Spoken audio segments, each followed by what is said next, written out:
Hi students, good morning everyone. Yes, in the last class we have studied the 7 basic approaches. The first one is commodity approach, second one is functional approach, third one is institutional approach, decision making approach, system approach, economic approach and legal approach. Already in the last class ಅಲ್ಲಿ 6 approaches ನಾವು already discussion ಮಾಡಿದೆವು. The seventh one some technical issues ಇಂದ ಅದು cut ಆಗಿದೆ. ಮತ್ತೆ I'm going to explain the seventh one, the legal approach. The focus of this approach is on the regulatory aspects of marketing, such as the effect on transfer of title in a legal way. That is a narrow approach. We're going to call in the legal approaches, we're going to call in the narrow approach. However, in India, this approach has some relevance because laws influence marketing. ಪ್ರತಿಯೊಂದು ನಮ್ಮ ಇಂಡಿಯಾದಲ್ಲಿ ಇದು ತುಂಬಾ consider ಆಗುತ್ತೆ. ಹೇಗೆ consider ಆಗುತ್ತೆ ಅಂದ್ರೆ ಪ್ರತಿಯೊಂದು ಮಾರ್ಕೆಟ್ ಅನ್ನು ಕೂಡ ಲಾ ಇನ್ಫ್ಲುಯೆನ್ಸ್ ಪ್ರಕಾರ ಮೀನ್ಸ್ ಲಾ ರೂಲ್ಸ್ ರೆಗ್ಯುಲೇಷನ್ಸ್ ಏನಿರುತ್ತೆ ಅದ್ರ ಮುಖಾಂತರ ಏನಾಗುತ್ತೆ ಮಾರ್ಕೆಟಿಂಗ್ ಅನ್ನೋದು ರನ್ ಆಗುತ್ತೆ. The sale of goods act, ಈ ಮಾರ್ಕೆಟ್ ಅಲ್ಲೂ ಕೂಡ ಪ್ರತಿಯೊಂದು ಮಾರ್ಕೆಟಿಂಗ್ ಅಲ್ಲೂ ಲಾ ಅಂತ ಹೇಳಿದ ಲಾ ಏನಿರುತ್ತೆ ಅಂದ್ರೆ ಫಸ್ಟ್ ಇದರಲ್ಲಿ ಮೇನ್ ಆಗಿ ಸೇಲ್ ಆಫ್ ಗೂಡ್ಸ್ ಆಕ್ಟ್ ಅನ್ನೋದು ಕೂಡ ಇಲ್ಲಿ ಇರುತ್ತೆ. ಇದನ್ನ ಕನ್ಸಿಡರ್ ಮಾಡಬೇಕಾಗುತ್ತೆ. ಪ್ರತಿಯೊಂದು ಮಾರ್ಕೆಟ್ ಅಲ್ಲೂ ಕೂಡ ಈ ಆಕ್ಟ್ ನ ಫಾಲೋ ಮಾಡ್ತಾರೆ. And essential commodities law act, the weight and measure act, the contracts act, the consumer protection act, ಇಷ್ಟು ಕೂಡ ಈ ಒಂದು ಲಾ ಅಂದ್ರೆ ಮಾರ್ಕೆಟಿಂಗ್ ಅಲ್ಲಿ ಲಾ ಪ್ರಕಾರ ಬರುವಂತ ಕೆಲವೊಂದು acts. Sales of goods act, sales of goods act ಅಂದ್ರೆ ಪ್ರತಿಯೊಂದನ್ನು ಗೂಡ್ಸ್ ನ ಯಾವ ರೀತಿಯಲ್ಲಿ ಸೇಲ್ ಮಾಡಬೇಕು ಅನ್ನುವಂಥದ್ದು ಈ ಆಕ್ಟ್ ಪ್ರಕಾರ ರೂಲ್ಸ್ ರೆಗ್ಯುಲೇಷನ್ ಇರುತ್ತೆ, ಅದನ್ನ ಫಾಲೋ ಮಾಡಬೇಕು. ಅಂಡ್ ಎಸೆನ್ಷಿಯಲ್ ಕಮಾಡಿಟೀಸ್ ಆಕ್ಟ್, ಯಾವ ರೀತಿಯಾದಂತ ವಸ್ತುಗಳನ್ನ ಅಲ್ಲಿ ಸರಕುಗಳನ್ನ ನಾವು ವ್ಯಾಪಾರನ ಮಾಡಬೇಕು ಅನ್ನುವಂಥದ್ದು. The next one is weight and measure, ಅಂದ್ರೆ ಪ್ರತಿಯೊಂದನ್ನು ಕೂಡ ತೂಕ ಹಾಕಬೇಕಾದ್ರೆ ಯಾವ ರೀತಿಯ ಒಂದು ಮೆಷರ್ಮೆಂಟ್ ಮಾಡ್ತೀವಿ ಅಂದ್ರೆ ಮೀನ್ಸ್ ಅದಕ್ಕೆ ಯೂಸ್ ಮಾಡುವಂತ ಸ್ಕೇಲ್ಸ್ ಅಥವಾ ತಕ್ಕಡಿ ಅಂತ ಹೇಳ್ತೀವಿ. ಈ ತಕ್ಕಡಿಗಳಲ್ಲೂ ಕೂಡ ಏನ್ ಮೆಷರ್ಗೆ ಇರ್ತಾರ ಕಲ್ಲು, ಅದನ್ನು ಕೂಡ ಅದರಲ್ಲೂ ಕೂಡ ಕೆಲವೊಂದು ಮೋಸ ಮಾಡುವಂತ ಚಾನ್ಸಸ್ ತುಂಬಾ ಇರುತ್ತೆ. ಇದನ್ನೆಲ್ಲದನ್ನು ಕೂಡ ಅವರು ಚೆಕ್ ಮಾಡುವಂಥದ್ದು, ಮೆಷರ್ ಮಾಡುವಂಥದ್ದು ಈ ಆಕ್ಟ್ ಕೂಡ ಇರುತ್ತೆ. The next one is the contract act. Contract act ಕೂಡ ಇಲ್ಲಿ ತುಂಬಾ ಇಂಪಾರ್ಟೆಂಟ್. ಇಂದ ಮಾರ್ಕೆಟಿಂಗ್ ಅಲ್ಲೂ ಕೂಡ ಇಲ್ಲಿ ಕಾಂಟ್ರಾಕ್ಟ್ ಆಕ್ಟ್ ಇರುತ್ತೆ. ಅದ್ರ ಪ್ರಕಾರ ಕೂಡ ಇಲ್ಲಿ ಏಜೆಂಟ್ಸ್ ಇರ್ತಾರೆ. ಈ ಏಜೆಂಟ್ಸ್ ಕೂಡ ಲೀಸ್ ಅಂತ ಮಾಡಿಸ್ಕೊಳ್ತಾರೆ. ಲೀಸ್ ಅಂತ ಹಾಕಿ ಅಂದ್ರೆ ಲೀಸ್ಗೆ ಅವರು ಪರ್ಮಿಷನ್ ನ ತಗೊಂಡಿರ್ತಾರೆ. ಪರ್ಮಿಷನ್ ತಗೊಂಡು ಅವರು ವ್ಯವಹಾರನ ಮಾಡ್ತಾ ಇರ್ತಾರೆ. ಅದು ಕೂಡ ಇದು ಕಾಂಟ್ರಾಕ್ಟ್ ಬೇಸ್ ಮೇಲೆ ತಗೊಳ್ಳುವಂಥದ್ದು. ನೆಕ್ಸ್ಟ್ ಕನ್ಸ್ಯೂಮರ್ ಪ್ರೊಟೆಕ್ಷನ್ ಆಕ್ಟ್, ಉತ್ಪಾದನೆ ಮಾಡಿರುವಂತ ವಸ್ತುಗಳನ್ನ ಕನ್ಸ್ಯೂಮ್ ಮಾಡುವಂತ ಕಸ್ಟಮರ್ಸ್ಗೂ ಕೂಡ ಕೆಲವೊಂದು ಆಕ್ಟ್ ಅನ್ನೋದು ಇರುತ್ತೆ. ಮೀನ್ಸ್ ಅವ್ರಿಗೆ ಹಕ್ಕುಗಳು, ಏನೇನು ಹಕ್ಕುಗಳು ಇರುತ್ತೆ ಮೀನ್ಸ್ ಅವರು ಯಾವುದೇ ರೀತಿಯಾದಂತ ಪ್ರಾಬ್ಲಮ್ಸ್ ಏನಾದ್ರು ಕ್ರಿಯೇಟ್ ಆದಾಗ ಅವರು ಲಾ ಪ್ರಕಾರ ಅದಕ್ಕೆ ಆಕ್ಷನ್ ನ ಮೀನ್ಸ್ ಅವ್ರ ಕಂಪ್ಲೇಂಟ್ಸ್ ನ ಮಾಡಬಹುದು, ಆಕ್ಷನ್ ಇದ್ರ ಮೇಲೆ ತಗೊಳ್ತಾರೆ. ಇದು seventh one, the legal approach. The legal approach ಅಲ್ಲಿ ಬರುವಂತದ್ದು the sale of goods act, essential commodities act, weight and measure act and contract act and consumer protection act, ಇಷ್ಟು ಕೂಡ ದ ಲೀಗಲ್ ಅಪ್ರೋಚ್ ಅಲ್ಲಿ ಬರುವಂತದ್ದು. The next topic is will move on the next topic, concepts of marketing. Concepts of marketing.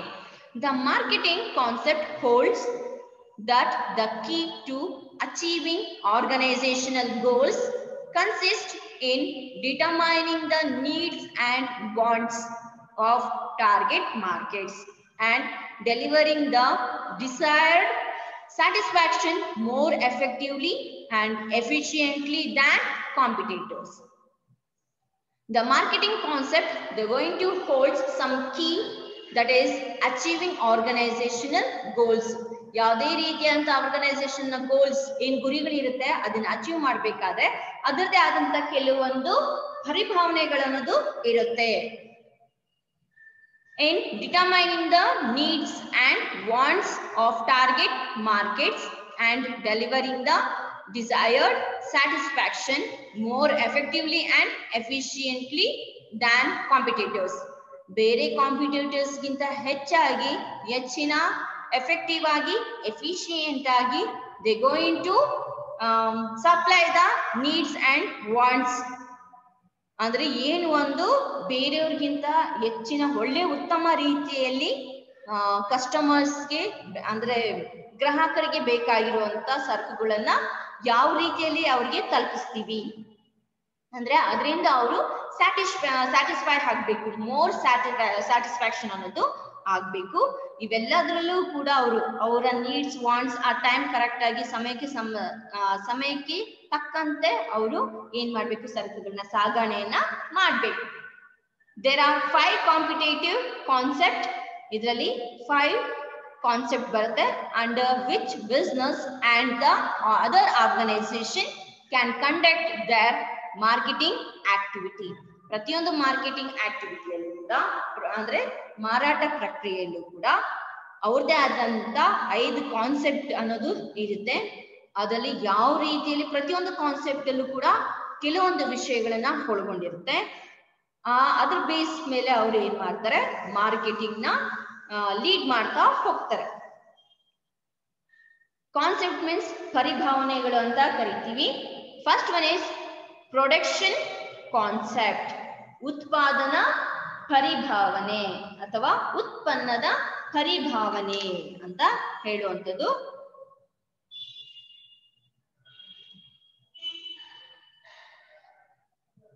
Sorry, the first one is production concept. The production means utpadaniya paribhavane. Second one is product concept, that is utpannada paribhavane. Selling concept andre maruvikiya paribhavane. Marketing concept marata prakriya paribhavane. The last one is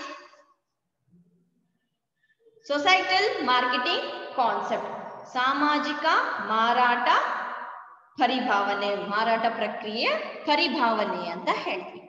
production concept, product concept, selling concept, marketing concept, social marketing concept.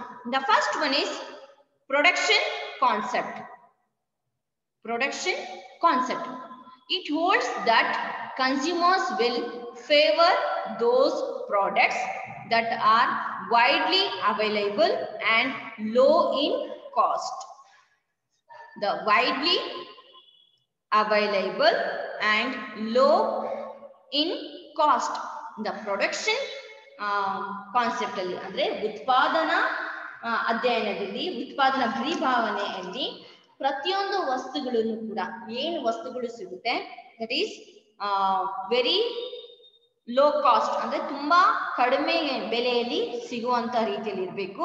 And widely available ಅಂದ್ರೆ ಎಲ್ಲಾ ಕಡೆನೂ ಕೂಡ ಒಂದು ಉತ್ಪಾದನೆ ಆಗುವಂತಿರಬೇಕು, ಉತ್ಪಾದನೆ ಮಾಡಿರುವಂತ ವಸ್ತುಗಳು ಎಲ್ಲಾ ಕಡೆ ಸಿಗುವಂತ ಒಂದು ಫೆಸಿಲಿಟಿ ಇರಬೇಕು, ಅವಕಾಶಗಳು ಇರಬೇಕು. The major of production oriented organisation concentrate on achieving high production efficiency and wide distribution coverage. ಈ ಒಂದು ಪ್ರೊಡಕ್ಷನ್ ಕಾನ್ಸೆಪ್ಟ್ ಅಲ್ಲಿ ಮುಖ್ಯವಾಗಿ the organization concentrate on achieving high production efficiency. They going to achieve the high production efficiency.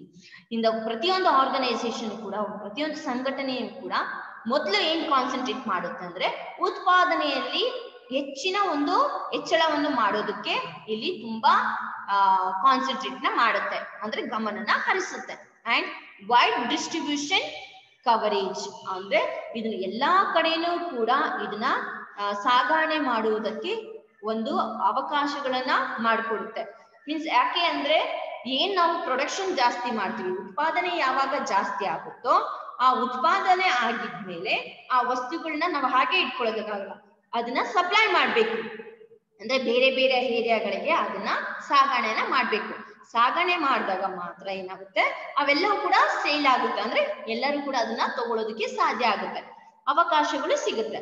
ಇದರಿಂದ ಏನಾಗುತ್ತೆ, ಹೆಚ್ಚಿನ profit ತಗೊಳ್ಳೋದಕ್ಕೂ ಕೂಡ ಸಾಧ್ಯ ಆಗುತ್ತೆ. ಪ್ರೊಡಕ್ಷನ್ ಕಾನ್ಸೆಪ್ಟ್ ಅಲ್ಲಿ ವೈಡ್ಲಿ ಅವೈಲೇಬಲ್ ಆಗಿರ್ಬೇಕು, ಲೋ ಕಾಸ್ಟ್ ಆಗಿರ್ಬೇಕು, ಜೊತೆಗೆ ಆರ್ಗನೈಸೇಷನ್ ಫಸ್ಟ್ ಕಾನ್ಸಂಟ್ರೇಟ್ ಮಾಡೋದು ಯಾವ್ದ್ರ ಮೇಲೆ ಅಂದ್ರೆ ಹೈ ಪ್ರೊಡಕ್ಷನ್ ಮಾಡುವಂಥದ್ದು, ಮೀನ್ಸ್ ಹೆಚ್ಚು ಉತ್ಪಾದನೆ ಮಾಡುವಂಥದ್ದು, ಜೊತೆಗೆ ಎಲ್ಲಾ ಕಡೆನೂ ಸಾಗಣೆ ಮಾಡುವಂತ ಒಂದು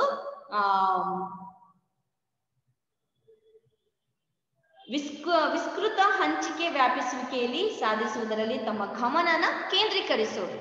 ಹೆಚ್ಚಿನ ಗಮನನ ಇದ್ರ ಮೇಲೆ ಅವರು ಕೇಂದ್ರೀಕರಿಸ್ತಾರೆ. The second one, product concept.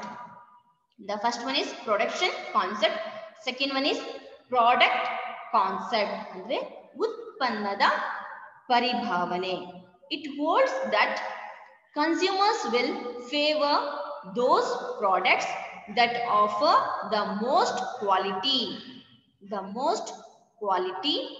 performance or innovative features. The production concept, they're going to hold some consumers will favor those products that offer the most quality. ಅಂದ್ರೆ ಪ್ರತಿಯೊಂದು ಪ್ರಾಡಕ್ಟ್ ಅಲ್ಲೂ ಕೂಡ, ಪ್ರತಿಯೊಂದು ಉತ್ಪನ್ನದಲ್ಲೂ ಕೂಡ ಅದರ ಗುಣಮಟ್ಟನ ಆಧರಿಸಿದೆ. ಅಂದ್ರೆ ಪ್ರತಿಯೊಬ್ಬ ಅನುಭೋಗಿ ಯಾರಿರ್ತಾನೆ ಅಂದ್ರೆ ಗ್ರಾಹಕರು ಯಾರಿರ್ತಾರೆ, ಅವರು ಅತ್ಯುತ್ತಮ ಗುಣಮಟ್ಟದ ಅಧಿಕ ತೃಪ್ತಿಯನ್ನ ಕೊಡುವಂತಹ ಉತ್ಪನ್ನಗಳ ಬಗ್ಗೆ ಹೆಚ್ಚಿನ ಅಭಿಪ್ರಾಯಗಳನ್ನ ಹೊಂದಿಕೊಂಡಿರ್ತಾರೆ. ಮೀನ್ಸ್ ಅವ್ರಿಗೆ ಯಾವ ರೀತಿಯಲ್ಲಿ ಒಳ್ಳೆ ರೀತಿಯಾದಂತ ವಸ್ತುಗಳು ಸಿಗುತ್ತೆ ಅನ್ನೋದನ್ನ ಎಕ್ಸ್ಪೆಕ್ಟೇಷನ್ ಮಾಡ್ತಾ ಇರ್ತಾರೆ. ಒಳ್ಳೆ ರೀತಿಯಾದಂತ ಪರ್ಫಾರ್ಮೆನ್ಸ್ ನ ಕೊಡ್ಬೇಕಾಗತ್ತೆ. ಮೀನ್ಸ್ ಒಳ್ಳೆ ರೀತಿಯಾದಂತ ಕ್ವಾಲಿಟಿ, ಉತ್ತಮ ಗುಣಮಟ್ಟದ ಕ್ವಾಲಿಟಿ ಇರುವಂತ ಪ್ರಾಡಕ್ಟ್ ನ ಉತ್ಪಾದನೆ ಮಾಡುವಂಥದ್ದು. ಆರ್ ಇನೋವೇಟಿವ್ ಫೀಚರ್ಸ್, ಬೇರೆ ಬೇರೆ ರೀತಿಯಾದಂತ ಹೊಸ ರೀತಿಯಾದಂತಹ ಕಲ್ಪನೆಯಲ್ಲಿ ಇನೋವೇಟಿವ್ ಐಡಿಯಾಸ್ ನ ಯೂಸ್ ಮಾಡಿ ಆ ಒಂದು ಪ್ರಾಡಕ್ಟ್ ನ ಮ್ಯಾನುಫ್ಯಾಕ್ಚರ್ ಮಾಡುವಂಥದ್ದು. ಫಾರ್ ಎಕ್ಸಾಂಪಲ್, ನಿಮ್ಗೆ ಎಕ್ಸಾಂಪಲ್ ಕೊಡ್ಬೇಕು ಆದ್ರೆ ಲೈಫಾಯ್ ತಗೊಳ್ಳೋಣ. ಆಗಿನ ಕಾಲದಲ್ಲಿ ಲೈಫಾಯ್ ಕೆಂಪು ಕಲರ್ ಬರ್ತಾ ಇತ್ತು, ಪ್ಯಾಕೆಟ್ ಕವರೇಜ್ ಕೂಡ ಸ್ವಲ್ಪ ವೈಟ್ ಅಂಡ್ ರೆಡ್ ಕಲರ್ ಅಲ್ಲಿ ಇರ್ತಿತ್ತು.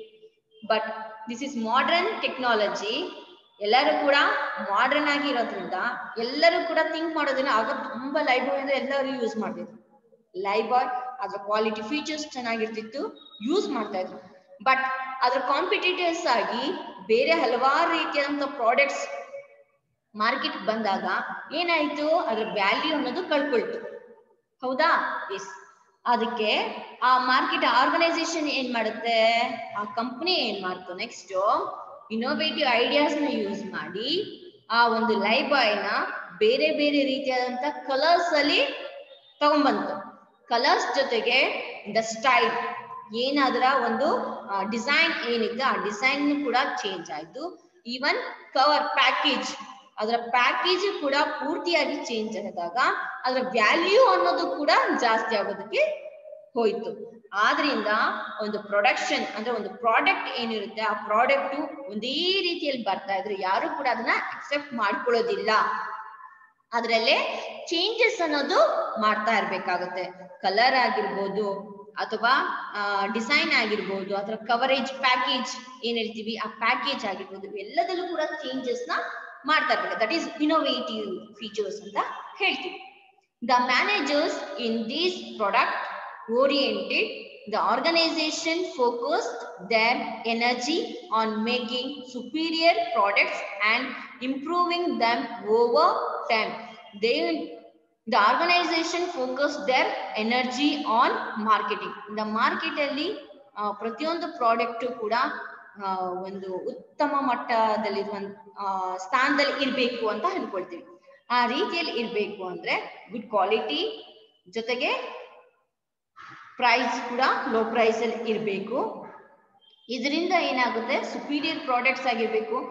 ಇಂಪ್ರೂವಿಂಗ್ ದಮ್ ಓವರ್ ಟೈಮ್ ಅಂದ್ರೆ ಇಷ್ಟು ಟೈಮ್ ಅಲ್ಲಿ ಇಷ್ಟು ಪ್ರಾಡಕ್ಟ್ ನ ಮ್ಯಾನುಫ್ಯಾಕ್ಚರ್ ಮಾಡಬೇಕು. ಜೊತೆಗೆ ಎಲ್ಲ ಉತ್ಪಾದನೆ ಮಾರಾಟ ಎಲ್ಲ ವಸ್ತುಗಳಿಗೂ ಕೂಡ ಅಂದ್ರೆ ಇಲ್ಲಿ ಪ್ರತಿಯೊಂದು ವಸ್ತುಗಳು ಕೂಡ ಅದಕ್ಕೆ ಆದಂತ ಕೆಲವೊಂದು ಪ್ರಾಶಸ್ತ್ಯನ ನೀಡ್ತೀವಿ.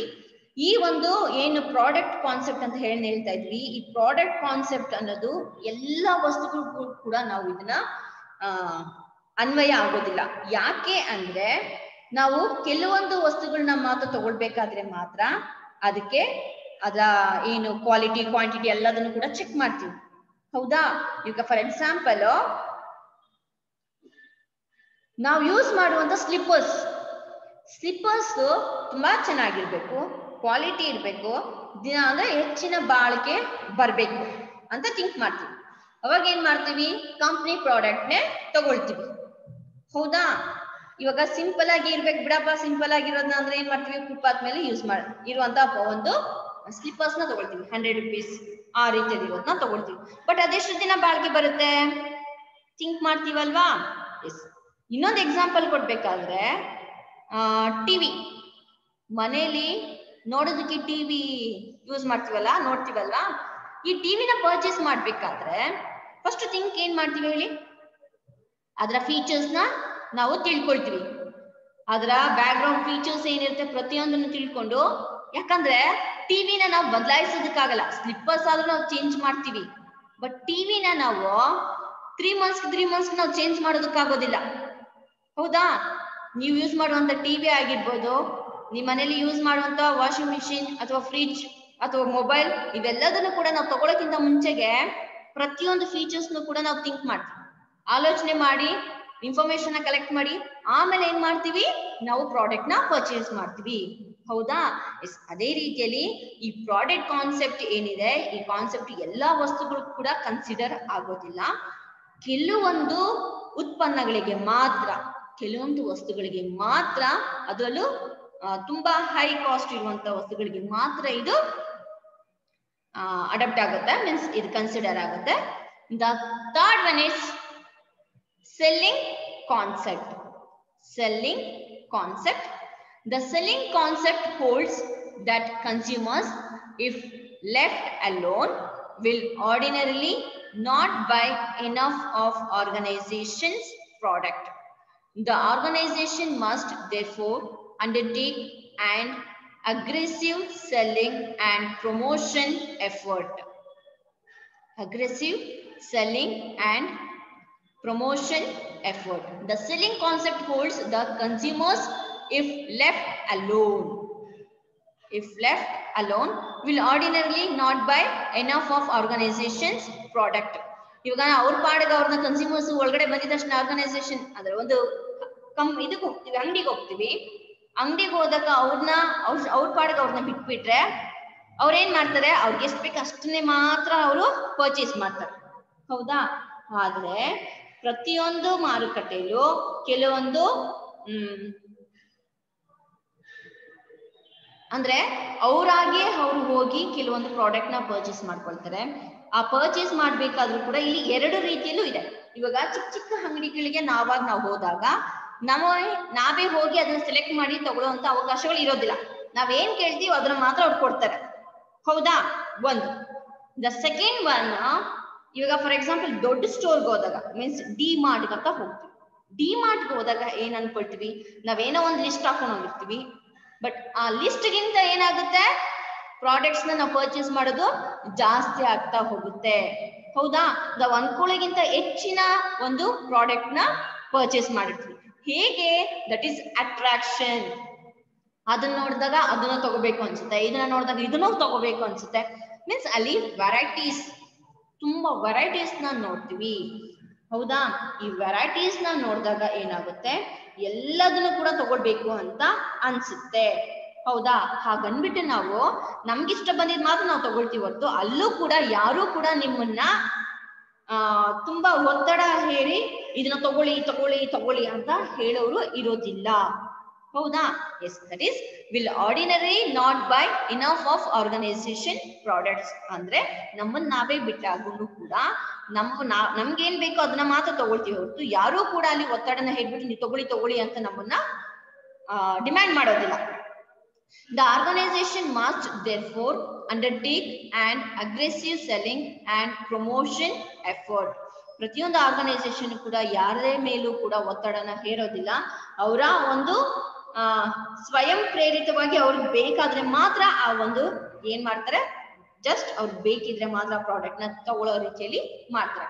ಈ ಸೆಲ್ಲಿಂಗ್ ಕಾನ್ಸೆಪ್ಟ್ ಅಲ್ಲಿ ಇನ್ನೊಂದು ಹೇಳ್ಬೇಕು ಅಂದ್ರೆ, ಇನ್ನೊಂದು ಎಕ್ಸಾಂಪಲ್ ಕೊಡ್ಬೇಕಂದ್ರೆ, ಕೆಲವೊಂದು ಈ ಬಟ್ಟೆ ಅಂಗಡಿಗಳಿಗೆ ಹೋದಾಗ ಅವ್ರು 100 ಬಟ್ಟೆಗಳನ್ನ ತೋರಿಸ್ಬಿಟ್ಟು ಇದು ಚೆನ್ನಾಗಿರುತ್ತೆ, ಅದು ಚೆನ್ನಾಗಿರುತ್ತೆ, ಅದು ತಗೊಳ್ಳಿ, ಇದು ತಗೊಳ್ಳಿ ಅಂತಾರೆ.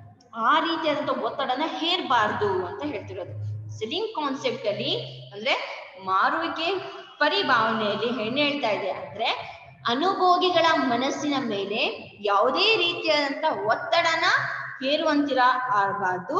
ಜೊತೆಗೆ ತಾವಾಗಿಯೇ ಸ್ವಯಂ ಮುಂದೆ ಬಂದು ಉತ್ಪನ್ನಗಳನ್ನ ಖರೀದಿಸುವಂತೆ ಮಾಡುವ ಪ್ರಯತ್ನಗಳನ್ನು ಮಾತ್ರ ಇದು ಹೊಂದ್ಕೊಂಡಿರ್ಬೇಕು.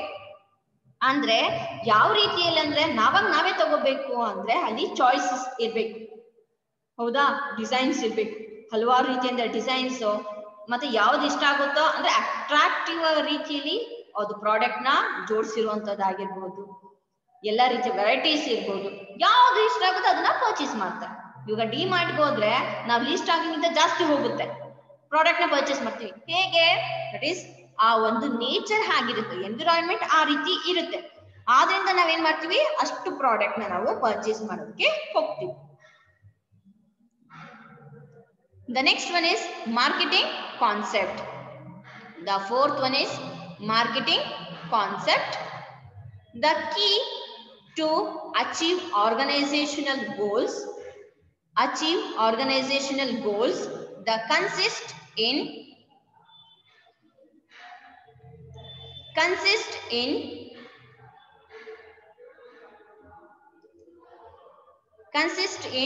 determining the needs and wants of the target markets and delivering the desired satisfaction more efficiently and effectively than competitors. In the marketing concept allu kuda the organization they having some goals, ಏನ್ goals ಇರುತ್ತೆ ಅದನ್ನ achieve ಮಾಡೋದಕ್ಕೆ ಹೋಗುತ್ತೆ. ಏನ್ goals ಇದೆ ಅಂದ್ರೆ the needs and wants ಏನಿರುತ್ತೆ ಅದನ್ನ ಪ್ರತಿಯೊಂದು ಡೆಲಿವರಿ ಮಾಡುವಂಥದ್ದು, ಕಸ್ಟಮರ್ಸ್ಗೆ ಬೇಕಾಗಿರೋ ಟೈಮಲ್ಲಿ ಬೇಕಾಗಿರುವಂತ ವಸ್ತುಗಳನ್ನ ಬೇಕಾಗಿರುವಂತ ಸಮಯಕ್ಕೆ ಸ್ಥಳಕ್ಕೆ ಸಾಗಣೆ ಮಾಡುವಂಥದ್ದು. ಇದರಲ್ಲೂ ಕೂಡ more efficiently and effectively than competitives. ಬೇರೆ ಏನ್ ಕಾಂಪಿಟೇಟಿವ್ಸ್ ಇರ್ತಾರೆ, ಪ್ರತಿಸ್ಪರ್ಧಿಗಳಿರ್ತಾರೆ, ಅವ್ರಿಗಿಂತ ಹೆಚ್ಚು ದಕ್ಷತೆಯಿಂದಲೂ ಮತ್ತು ಪರಿಣಾಮಕಾರಿಯಾಗಿ ವಸ್ತುಗಳನ್ನ ಪೂರೈಸುವುದು ಅಥವಾ ವಸ್ತುಗಳನ್ನ ಅವ್ರಿಗೆ ಒದಗಿಸ್ಕೊಡುವುದು, ಇದು ಮಾರ್ಕೆಟಿಂಗ್ ಕಾನ್ಸೆಪ್ಟ್ ಅಲ್ಲಿ ಬರುವಂತದ್ದು. The marketing concept rests on 4 main pillars, namely the ಏನ್ 4 main ಹೇಳಿದ್ರು ಇಷ್ಟೊತ್ತು, ಈ 4 ಕಾನ್ಸೆಪ್ಟ್ಸ್ ಬರುತ್ತೆ. ಇವು ಎಲ್ಲದಕ್ಕೂ ಕೂಡ ಇದು ಪಿಲ್ಲರ್ ಆಗಿ ಇರುತ್ತೆ. ಮೀನ್ಸ್ ಪ್ರೊಡಕ್ಷನ್ ಆಗಿರ್ಬೋದು, ಪ್ರಾಡಕ್ಟ್ ಆಗಿರ್ಬೋದು, ಸೆಲ್ಲಿಂಗ್ ಆಗಿರ್ಬೋದು. ಇಲ್ಲಿ ಮೋಸ್ಟ್ ಇಂಪಾರ್ಟೆಂಟ್ ಮಾರ್ಕೆಟಿಂಗ್ ಅಂತ ಹೇಳ್ತೀವಿ. The marketing is the main pillar ಅಂತ ಕೂಡ ಹೇಳ್ತೀವಿ. The target market, the customers needs, coordinated marketing and profitability. ಇಲ್ಲಿ ಪ್ರತಿಯೊಂದು ಮಾರ್ಕೆಟ್ ಟಾರ್ಗೆಟ್ಸ್ ಅನ್ನೋದು ಇರುತ್ತೆ. ಪ್ರತಿಯೊಂದು ಮಾರ್ಕೆಟ್ ಅಲ್ಲೂ ಕೂಡ ಅದರದೇ ಆದಂತ ಟಾರ್ಗೆಟ್ಸ್ ನ ಒಳಗೊಂಡಿರುತ್ತೆ. ಜೊತೆಗೆ ಕಸ್ಟಮರ್ ನೀಡ್ಸ್, ಕಸ್ಟಮರ್ಸ್ಗೆ ಏನ್ ಬೇಕು, ಯಾವಾಗ ಬೇಕು, ಯಾವ ರೀತಿಯಲ್ಲಿ ಬೇಕು, ಎಷ್ಟು ಕಾಸ್ಟ್ ಬೇಕು ಅನ್ನೋದನ್ನು ಕೂಡ ಪ್ರತಿಯೊಂದು ಮಾರ್ಕೆಟ್ ನ ಒಂದು ಫುಲ್ ಇನ್ಫಾರ್ಮೇಶನ್ ನ ತಿಳ್ಕೊಳ್ಳುತ್ತೆ. ಮೀನ್ಸ್ ಮಾರ್ಕೆಟ್ ಹೇಗೆ, ಜನಗಳು ಹೇಗಿರ್ತಾರೆ, ಯಾವುದಕ್ಕೆ ಹೆಚ್ಚು ಬೇಡಿಕೆ ಇದೆ, ಎಲ್ಲಿ ಬೇಡಿಕೆ ಇದೆ ಅನ್ನೋದನ್ನ ತಿಳ್ಕೊಳ್ಬೇಕಾಗತ್ತೆ. ಅದ್ರ ತಕ್ಕ ಹಾಗೆ ಕಸ್ಟಮರ್ಸ್ಗೆ ಅಂದ್ರೆ ಅನುಭೋಗಿಗಳಿಗೆ ಬೇಕಾಗಿರೋ ವಸ್ತುಗಳನ್ನ ಸಾಗಣೆ ಮಾಡೋದಕ್ಕೆ ಅಥವಾ ಅವರಿಗೆ ತಲುಪಿಸೋದಕ್ಕೆ ಇಲ್ಲಿ ತುಂಬಾ ಹೆಲ್ಪ್ಫುಲ್ ಆಗುತ್ತೆ. And coordinated marketing and profitability. ಇಂದ ಮಾರ್ಕೆಟ್ ಅಲ್ಲಿ ತುಂಬಾ ಮುಖ್ಯ ಆಗ್ಬೇಕಾಗಿರೋದು ಕೋಆರ್ಡಿನೇಟೆಡ್. ಮೀನ್ಸ್ ಇಲ್ಲಿ ಪ್ರತಿಯೊಬ್ಬರು ಕೂಡ ಒಟ್ಟಿಗೆ ಕೂಡಿ ಕೋಆರ್ಡಿನೇಷನ್ ಅನ್ನೋದು ಇರ್ಬೇಕು. ಅಂದ್ರೆ ಮಾರ್ಕೆಟ್ ಅಲ್ಲಿ ಆರ್ಗನೈಸೇಷನ್ ಯಾವ ರೀತಿ ಹೇಳುತ್ತೆ ಅದೇ ರೀತಿ ಲೀಡ್ ಮಾಡ್ಬೇಕು. ಮೀನ್ಸ್ ಪ್ಲಾನಿಂಗ್ ಇರ್ಬೇಕು. ಯಾವ ರೀತಿಯಲ್ಲಿ ಅಂದ್ರೆ first they going to collect the feedback ನ ಕಲೆಕ್ಟ್ ಮಾಡ್ಬೇಕು ಜನಗಳಿಂದ ಫೀಡ್ಬ್ಯಾಕ್ ನ, ಜನಗಳಿಂದ ಮಾತ್ರ ಅಲ್ಲ, ರಿಟೇಲರ್ಸ್ ಅಂತ ಯಾರು ಇರ್ತೀವಿ ಅವರಿಂದನೂ ಕೂಡ ಫೀಡ್ಬ್ಯಾಕ್ ನ ಕಲೆಕ್ಟ್ ಮಾಡ್ತಾರೆ. ಯಾಕಂದ್ರೆ ಅವರು ಕೂಡ ಸೇಲ್ ಮಾಡ್ತಾರೆ. ಎಲ್ಲಾ ಕಡೆಯಿಂದನೂ ಫೀಡ್ಬ್ಯಾಕ್ ನ ಕಲೆಕ್ಟ್ ಮಾಡ್ಬೇಕು. ಎಲ್ಲಾ ಕಡೆಯಿಂದ ಇನ್ಫಾರ್ಮೇಶನ್ ಬಂದ್ಮೇಲೆ ಆ ಇನ್ಫಾರ್ಮೇಶನ್ ಮೇಲೆ ಡಿಸಿಷನ್ ನ ತಗೊಳ್ಬೇಕಾಗುತ್ತೆ. ಎಲ್ಲಿ ಯಾವ ಜಾಗದಲ್ಲಿ ಹೇಗೆ ಅಂತ. ಅಂದ್ರೆ ಇಲ್ಲಿ ಎಲ್ಲರ ಒಂದು ಯೂನಿಟಿ ಅನ್ನೋದು ಇರ್ಬೇಕು. ಆ ಯೂನಿಟಿ ಇಂದ ಏನಾಗುತ್ತೆ, ಒಂದು ಮಾರ್ಕೆಟಿಂಗ್ ಈಸಿಯಾಗಿ ತುಂಬಾ ಸ್ಮೂತ್ ಆಗಿ ರನ್ ಆಗೋದಕ್ಕೆ ಸಾಧ್ಯ ಆಗುತ್ತೆ. ಯಾವಾಗ ಕೋಆರ್ಡಿನೇಷನ್ ಅನ್ನೋದು ಇರೋದಿಲ್ವಾ ಅವಾಗ ಏನಾಗುತ್ತೆ, ಮಾರ್ಕೆಟಿಂಗ್ ಹೊಡೆದೋಗುತ್ತೆ. ಮೀನ್ಸ್ ಆ ಪ್ರಾಡಕ್ಟ್ ನ ವ್ಯಾಲ್ಯೂ ಅನ್ನೋದು ಕಳ್ಕೊಳ್ಳೋದಕ್ಕೆ ಸಾಧ್ಯ ಆಗುತ್ತೆ. ಅದರ ಒಂದು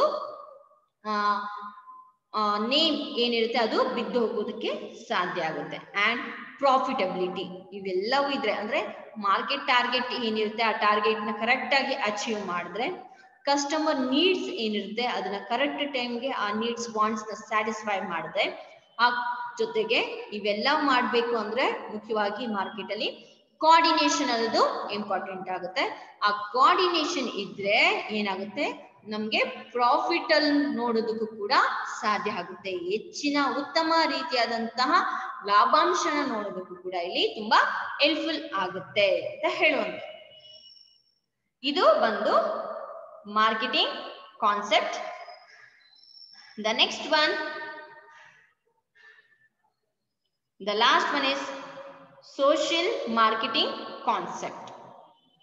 The social marketing concept holds that the organization task is to determine the needs, wants and interest of target markets, and to deliver the desired satisfaction more efficiently and effectively than competitors. The social market concept ಅಂದ್ರೆ ಸಾಮಾಜಿಕ ಮಾರಾಟ ಪ್ರಕ್ರಿಯೆಯ ಪರಿಭಾವನೆ ಅಂತ ಹೇಳ್ತೀವಿ. ಇದರಲ್ಲೂ ಕೂಡ ಸಾಮಾನ್ಯವಾಗಿ ನಾವು ಆಧುನಿಕ ಸಮಾಜದ ನಿರ್ಮಾಣಕ್ಕೆ ತುಂಬಾ ರೀತಿಯಾದಂತ ಒಳ್ಳೆ ರೀತಿಯಾದಂತ ಮಹತ್ವನ ಇದು ಸೋಷಿಯಲ್ ಮಾರ್ಕೆಟಿಂಗ್ ಅನ್ನೋದು ಕೊಡುತ್ತೆ. ಈ ಒಂದು ವ್ಯವಹಾರ ಸಂಸ್ಥೆಯು ಮುಖ್ಯ ಕಾರ್ಯ ಅಂದ್ರೆ ಸಮಾಜದ ಹಿತಾಸಕ್ತಿ, ಅಂದ್ರೆ ಯಾವುದೇ ರೀತಿಯಲ್ಲೂ ಒಂದು ಸೊಸೈಟಿಗೆ ಹಾನಿ ಮಾಡದಿರೋ ರೀತಿಯಲ್ಲಿ ಏನ್ ಮಾಡ್ಬೇಕು, ವರ್ಕ್ ನ ಮಾಡ್ಬೇಕು, ಕಾರ್ಯನ ನಿರ್ವಹಣೆ ಮಾಡ್ಬೇಕು ಅಂತ ಅನ್ಕೊಳ್ಳುತ್ತೆ. ಜೊತೆಗೆ ಗ್ರಾಹಕರ ಮತ್ತೆ ಸಮಾಜದ ಅಭಿವೃದ್ಧಿನ ಇಲ್ಲಿ ಅವ್ರಿಗೆ ಬೇಕಾಗಿರೋ ರೀತಿಯಲ್ಲಿ ಎಲ್ಲಾ ವ್ಯವಸ್ಥೆಗಳನ್ನ ಮಾಡ್ಕೊಡ್ಬೇಕು ಅಂತ ಈ ಒಂದು ಸೋಷಿಯಲ್ ಮಾರ್ಕೆಟಿಂಗ್ ಅಲ್ಲಿ ಕಾನ್ಸೆಪ್ಟ್ ಅಲ್ಲಿ ಬರುತ್ತೆ. ಜೊತೆಗೆ ಇಲ್ಲಿ ಮುಖ್ಯವಾಗಿ ಆಗ್ಲೇ ಹೇಳ್ದಾಗೆ the needs, wants and interest of target markets. the market ಅಲ್ಲಿ ಪ್ರತಿಯೊಬ್ಬ ಕಸ್ಟಮರ್ಸ್ ಒಂದು ನೀಡ್ಸ್ ವಾಂಟ್ಸ್ ಏನಿರುತ್ತೆ ಅದನ್ನ ಪೂರೈಸುವಂಥದ್ದು, ಅಂದ್ರೆ ಆ ಗ್ರಾಹಕರಿಗೆ ಬೇಕಾಗಿರುವಂತಹ ವಸ್ತುಗಳನ್ನ ಪೂರೈಕೆ ಮಾಡುವಂಥದ್ದು. ಜೊತೆಗೆ ಅವರ ಇಂಟ್ರೆಸ್ಟ್ ಗೆ ತಕ್ಕ ಹಾಗೆ ಒಂದು ಪ್ರಾಡಕ್ಟ್ ನ ಮ್ಯಾನುಫ್ಯಾಕ್ಚರ್ ಮಾಡುವಂಥದ್ದು. ಇದರಿಂದ ಏನಾಗುತ್ತೆ, ಮಾರ್ಕೆಟ್ ನ ಟಾರ್ಗೆಟ್ ಏನಿರುತ್ತೆ ಅದನ್ನ ತಲುಪುವುದಕ್ಕೂ ಕೂಡ ಸಾಧ್ಯ ಆಗುತ್ತೆ. And to deliver the desired satisfaction more efficiently effectively than competitors. ಇದನ್ನ ಆಗ್ಲೇ ಹೇಳಿದಾಗೆ ಪ್ರತಿಯೊಂದು ವಸ್ತುನು ಕೂಡ ಸಾಗಣೆ ಮಾಡ್ಬೇಕಾದ್ರೂ ಪ್ರತಿಯೊಂದು ಸ್ಪರ್ಧಿ ಅವ್ರಿಗಿಂತ ಹೆಚ್ಚಿನ ದಕ್ಷತೆ ಮತ್ತು ತುಂಬಾ ಒಳ್ಳೆ ರೀತಿಯಾದಂತ ಪರಿಣಾಮಕಾರಿಯಾಗಿ ಅದನ್ನ ಪೂರೈಕೆನ ಮಾಡ್ಬೇಕು. ಹಾಗಿದ್ರೆ ಮಾತ್ರ ಪ್ರತಿಯೊಂದು ಸೊಸೈಟಿನೂ ಕೂಡ ಅಕ್ಸೆಪ್ಟ್ ಮಾಡ್ಕೊಳ್ಳೋದಕ್ಕೆ ಸಾಧ್ಯ ಆಗುತ್ತೆ. ಜೊತೆಗೆ the social marketing concept calls upon marketers to balance three consideration in setting their marketing policies, namely company profits, consumer wants, company profits, consumer want satisfaction and public interest. ಈ ಒಂದು ಸೋಷಿಯಲ್ ಮಾರ್ಕೆಟಿಂಗ್ ಕಾನ್ಸೆಪ್ಟ್ ಅಲ್ಲಿ ಮುಖ್ಯವಾಗಿ ಮೂರು ರೀತಿಯಲ್ಲಿ ಇದನ್ನ consider ಮಾಡ್ತಾರೆ. ಅದು ಯಾವ್ದ್ಯಾವ್ದು ಅಂದ್ರೆ ಅದ್ರ ಮಾರ್ಕೆಟಿಂಗ್ ಪಾಲಿಸೀಸ್ ಅಲ್ಲಿ ಬರುವಂತದ್ದು ಯಾವ್ದಂದ್ರೆ company profit, consumer wants satisfaction and public interest. ಅಂದ್ರೆ ಸಮಾಜದ ಮಾರಾಟ ಪೂರೈಕೆಯ ಪರಿಭಾವನೆಯನ್ನು ವೈಜ್ಞಾನಿಕವಾಗಿ ಪರಿಗಣಿಸಲಾಗುತ್ತೆ. ಈ ಇದರಲ್ಲಿ ಮುಖ್ಯವಾಗಿ ಪರಿಸರದ ಕಾಳಜಿ, ಪರಿಸರದ ಅಗತ್ಯಗಳನ್ನು ಪೂರೈಸುವಲ್ಲಿ ವಿಶೇಷ ಕಾಳಜಿ, ಜೊತೆಗೆ ಎಲ್ಲದಕ್ಕಿಂತ ಹೆಚ್ಚಾಗಿ ಗ್ರಾಹಕರಿಗೆ ಮೀನ್ಸ್ ಕನ್ಸ್ಯೂಮರ್ಸ್ಗೆ, ಒಂದು ಕಂಪ್ನಿಗೆ, ಈವನ್ ಜೊತೆಗೆ ಪಬ್ಲಿಕ್ಗೂ ಕೂಡ ಹೆಚ್ಚಿನ ರೀತಿಯಾದಂತಹ ಇಲ್ಲಿ ಎಲ್ಲರಿಗೂ ಅಂದ್ರೆ 3 ವರ್ಗಕ್ಕೂ ಕೂಡ 3 ಇದರಲ್ಲೂ ಕೂಡ ಅವ್ರಿಗೆ ಅವ್ರದೇ ಆದಂತ ಪಾಲಿಸೀಸ್ ನ ಒಳಗೊಂಡಿದೆ ಮಾರ್ಕೆಟಿಂಗ್ ಅನ್ನೋದು. ಅಂದ್ರೆ ಕಂಪನಿ ಪ್ರಾಫಿಟ್ಸ್, ಕಂಪನಿ ಯಾವ ರೀತಿಯಲ್ಲಿ ಒಂದು ಪರಿಸರಕ್ಕೆ ಅಥವಾ ಎನ್ವಿರಾನ್ಮೆಂಟ್ಗೆ ತೊಂದರೆ ಮಾಡ್ದಿರಾ ಉತ್ಪಾದನೆ ಮಾಡಿ ಹೆಚ್ಚಿನ ಪ್ರಾಫಿಟ್ ನ ತಗೊಳ್ಬಹುದು. ಜೊತೆಗೆ ಇಲ್ಲಿ ಕಸ್ಟಮರ್ಸ್ಗೂ ಕೂಡ ಯಾವುದೇ ರೀತಿಯಲ್ಲೂ ಮೋಸ ಮಾಡಬಾರ್ದು, ಮೀನ್ಸ್ ಅದರದೇ ಆದಂತ ಕೆಲವೊಂದು ಪಾಲಿಸೀಸ್ ನ ಒಳಗೊಂಡಿರುತ್ತೆ ಆ ರೀತಿಯಲ್ಲಿ. And consumers want and satisfaction, ಅಂದ್ರೆ ಕಸ್ಟಮರ್ಸ್ಗೆ ಬೇಕಾಗಿರುವ ವಸ್ತುಗಳನ್ನ ಪೂರೈಕೆ ಮಾಡಿ ಅವರಿಗೆ ಅದನ್ನ ಸ್ಯಾಟಿಸ್ಫ್ಯಾಕ್ಷನ್ ಮಾಡುವಂಥದ್ದು. ಅಂದ್ರೆ ಪ್ರತಿಯೊಬ್ಬ ವ್ಯಕ್ತಿ ಒಂದು ವಸ್ತುನ ಯೂಸ್ ಮಾಡಿದಾಗ ಅದರಿಂದ ಅವನಿಗೆ ಸ್ಯಾಟಿಸ್ಫ್ಯಾಕ್ಷನ್ ಅನ್ನೋದು ಆಗ್ಬೇಕು. ಕೆಲವೊಂದು ವ್ಯಕ್ತಿಗಳಿಗೆ ಅಂತಹ ವಸ್ತುಗಳು ಚೆನ್ನಾಗಿದ್ರು ಕೂಡ ಅದನ್ನ ಯೂಸ್ ಮಾಡಿದ್ರು ಕೂಡ ಅವ್ರಿಗೆ ಯಾವುದೇ ರೀತಿಯಾದಂತ ಸ್ಯಾಟಿಸ್ಫ್ಯಾಕ್ಷನ್ ಆಗೋದಿಲ್ಲ. ಮೀನ್ಸ್ ಅವರ ಒಂದು ಟೇಸ್ಟ್ ಆಗಿರ್ಬೋದು ಅಥವಾ ಅವರ ಒಂದು ಆಲೋಚನೆಗಳು ಎಲ್ಲವೂ ಕೂಡ ಡಿಫ್ರೆಂಟ್ ಆಗಿರುತ್ತೆ. ಅಂತಹ ವ್ಯಕ್ತಿಗಳನ್ನ ಸ್ಯಾಟಿಸ್ಫೈ ಮಾಡೋದು ತುಂಬಾನೇ ಕಷ್ಟ ಆಗೋಗುತ್ತೆ. ಇದು ಕೂಡ ಅಂದ್ರೆ ಅವರ ಅಭಿರುಚಿಗೆ ತಕ್ಕ ಹಾಗೆ ನಾವು ಡಿಫ್ರೆಂಟ್ ಆಗಿ ಅದಕ್ಕೆ ಹೇಳುವಂಥದ್ದು. ಪ್ರತಿಯೊಂದರಲ್ಲೂ ಕೂಡ ಈಗ ವೆರೈಟೀಸ್ ಅನ್ನೋದನ್ನ ನೋಡ್ತೀವಿ. ಫಾರ್ ಎಕ್ಸಾಂಪಲ್ ಲೇಸ್ ಆಗಿರ್ಬೋದು, ಅಥವಾ ಈ ಕ್ರೀಮ್ಸ್ ಆಗಿರ್ಬೋದು, ಅಥವಾ ಬಿಸ್ಕೆಟ್ ಅಲ್ಲಿ ಆಗಿರ್ಬೋದು. ಒಂದೇ ಕಂಪ್ನಿ ಬಿಸ್ಕೆಟ್, ಬಟ್ ಅದೇ ಇದರಲ್ಲಿ ಏನಾಗುತ್ತೆ ವೆರೈಟೀಸ್ ಬರುತ್ತೆ. ಲೇಸ್ ಅಲ್ಲಿ ತಗೊಂಡ್ರೆ ಲೇಸ್ ಒಂದೇ ಕಂಪ್ನಿ ಪ್ರಾಡಕ್ಟ್ ಅಲ್ಲಿ ಏನಾಗುತ್ತೆ ಬೇರೆ ಬೇರೆ ಟೇಸ್ಟ್ಗಳು ಕೊಡುವಂತ ವೆರೈಟೀಸ್ ನಾವು ನೋಡ್ತೀವಿ. ಒಂದು ರೆಡ್ ಕಲರ್, ಒಂದು ಗ್ರೀನ್ ಕಲರ್, ಈ ರೀತಿ ಇರುತ್ತೆ. ಕಲರ್ಸ್ ಅಲ್ಲಿ ಆಗಿರ್ಬೋದು, ಟೇಸ್ಟ್ ಅಲ್ಲಿ ಆಗಿರ್ಬೋದು. ಅಂದ್ರೆ ಏನು ಅಂದ್ರೆ ಅವ್ರಿಗೆ ರುಚಿ ಹೇಗಿರುತ್ತೆ ಆ ಅಭಿರುಚಿಗೆ ಯಾವ್ದು ಬೇಕು ಅವ್ರಿಗೆ ಇಷ್ಟ ಆಗುತ್ತೋ ಅದನ್ನ ತಗೊಳ್ಬಹುದು. ಅಂದ್ರೆ ಯಾರನ್ನೂ ಕೂಡ ಇಲ್ಲಿ ಡಿಸ್ಸ್ಯಾಟಿಸ್ಫ್ಯಾಕ್ಷನ್ ಮಾಡೋ ರೀತಿಯಲ್ಲಿ ಆಗ್ಬಾರ್ದು. ಅವರೆಲ್ಲರೂ ಕೂಡ ಸ್ಯಾಟಿಸ್ಫೈ ಆಗ್ಬೇಕು ಅನ್ನೋದಕ್ಕೋಸ್ಕರನೇ ಪ್ರತಿಯೊಂದು ಪ್ರಾಡಕ್ಟ್ ಕೂಡ ಡಿಫ್ರೆಂಟ್ ವೆರೈಟೀಸ್ ನ ಇಲ್ಲಿ ಮಾಡುವಂಥದ್ದು. ಜೊತೆಗೆ the last one public interest, ಜನಗಳಿಗೆ ತಕ್ಕ ಹಾಗೆ ಜನಗಳಿಗೆ ಬೇಕಾಗಿರುವ ರೀತಿಯಲ್ಲಿ ಅವರ ಬೇಕಾಗಿರುವಂತ ಟೈಮ್ಗೆ ಸಮಯಕ್ಕೆ ತಕ್ಕ ಹಾಗೆ ಇವರು ಏನ್ ಮಾಡುವಂಥದ್ದು ಸರಕುಗಳನ್ನ ಒದಗಿಸ್ಕೊಡುವಂಥದ್ದು. This is social marketing concept ಅಂತ ಹೇಳ್ತೀವಿ. ಈ ಸೋಷಿಯಲ್ ಕಾನ್ಸೆಪ್ಟ್ ಮಾರ್ಕೆಟಿಂಗ್ ಅಲ್ಲಿ ಮುಖ್ಯವಾಗಿ ಬರುವಂತದ್ದು ಎನ್ವಿರಾನ್ಮೆಂಟ್. ಈ ಎನ್ವಿರಾನ್ಮೆಂಟ್ಗೆ ಯಾವುದೇ ರೀತಿಯಲ್ಲೂ ಪ್ರಾಬ್ಲಮ್ಸ್ ನ ಆಗದಿರೋ ರೀತಿಯಲ್ಲಿ ಕೆಲವೊಂದು ಅದರದೇ ಆದಂತ ಮಾರ್ಕೆಟಿಂಗ್ ಪಾಲಿಸೀಸ್ ಇರುತ್ತೆ. ಆ ಒಂದು ಪಾಲಿಸೀಸ್ ಮುಖಾಂತರ ಏನ್ ಮಾಡ್ಬೇಕು, ಗ್ರಾಹಕರಿಗೆ ಅವ್ರಿಗೆ ಬೇಕಾಗಿರುವಂತ ವಸ್ತುಗಳನ್ನ ಸಮಾಜಕ್ಕೆ ಪೂರೈಕೆ ಮಾಡುವುದು, ಜೊತೆಗೆ ಅವ್ರನ್ನ ಸ್ಯಾಟಿಸ್ಫೈ ಮಾಡುವಂಥದ್ದು. ಇಷ್ಟು ಕೂಡ ಮಾರ್ಕೆಟಿಂಗ್ ಕಾನ್ಸೆಪ್ಟ್ಸ್ ಅಂತ ಹೇಳ್ತೀವಿ. ದ ಮಾರ್ಕೆಟಿಂಗ್ ಕಾನ್ಸೆಪ್ಟ್ಸ್ ಅಲ್ಲಿ 5 ಕಾನ್ಸೆಪ್ಟ್ಸ್ ಬರುತ್ತೆ. ದ ಕಾನ್ಸೆಪ್ಟ್ಸ್ ಆಫ್ ಮಾರ್ಕೆಟಿಂಗ್ ಅಲ್ಲಿ the main 5 competitive concepts. The first one is production concept, second one is product concept, selling concept, marketing concept, social marketing concept. The production concept andre ಉತ್ಪಾದನೆಯ ಪರಿಭಾವನೆ, second one ಉತ್ಪನ್ನದ ಪರಿಭಾವನೆ, third one ಮಾರುವಿಕೆಯ ಪರಿಭಾವನೆ, fourth one ಮಾರಾಟ ಪ್ರಕ್ರಿಯೆಯ ಪರಿಭಾವನೆ, the fifth one ಸಾಮಾಜಿಕ ಮಾರಾಟ ಪ್ರಕ್ರಿಯೆಯ ಪರಿಭಾವನೆ. ಇಷ್ಟು ಕೂಡ 5 concepts ಬರುತ್ತೆ. ಈ 5 ಕಾನ್ಸೆಪ್ಟ್ಸ್ ಯಾಕೆ ಬೇಕು, ಕಾನ್ಸೆಪ್ಟ್ಸ್ ಏನ್ ಬೇಕು, ಯಾಕೆ ಬೇಕು ಅಂದ್ರೆ ದ ಆರ್ಗನೈಸೇಷನ್ ಗೋಲ್ಸ್ ಏನಿರುತ್ತೆ ಅದನ್ನ ಅಚೀವ್ ಮಾಡೋದಕ್ಕೆ ಈ ಒಂದು ಕಾನ್ಸೆಪ್ಟ್ಸ್ ಅನ್ನೋದು ಬೇಕು. ಅಂದ್ರೆ ಪ್ರತಿಯೊಂದು ಕಾನ್ಸೆಪ್ಟ್ಸ್ ಅಲ್ಲೂ ಅದರದೇ ಆದಂತ ಕೆಲವೊಂದು ವಿಷಯಗಳನ್ನ ಒಳಗೊಂಡಿರುತ್ತೆ.